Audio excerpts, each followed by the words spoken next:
नमस्कार. बरेच जणांना असा प्रश्न पडतो की आपण कोणत्या एक्सरसाइज करायच्या. तर एक्सरसाइजमध्ये आपलं मन आणि शरीर विचारात घेणं हे फार महत्त्वाचं आहे. तर आपल्याला अशा एक्सरसाइज करायच्या आहेत किंवा असे आसनं करायचे आहेत ज्यात आपलं मन आणि शरीर कनेक्ट होईल.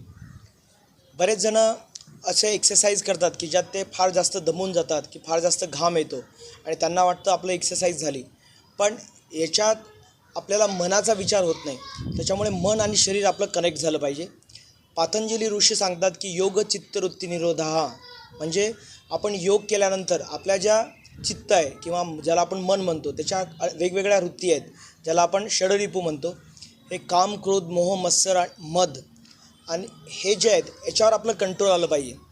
याच्यावर जर आपलं कंट्रोल आलं तर आपण अंतर्बाह्य आपण चेंज होतो. म्हणजे आपल्याला आजकाल बरेचसे असे सायकोसोमॅटिक ऑर्डर दिसतात, जे मानसिक आजार दिसतात, ज्यात आपण फार जास्त गुंतलेलो असतो. तर असा आपल्याला आजार जर कमी करायचे असतील तर योग हा सर्वोत्तम आहे. त्याच्यामुळे आपल्याला अशा एक्सरसाइज करायच्या आहेत की ज्यात आपल्याला मन आणि शरीर जे आहे ते कनेक्ट होईल. तर रोज योग करा आणि निरोगी राहा. थँक्यू.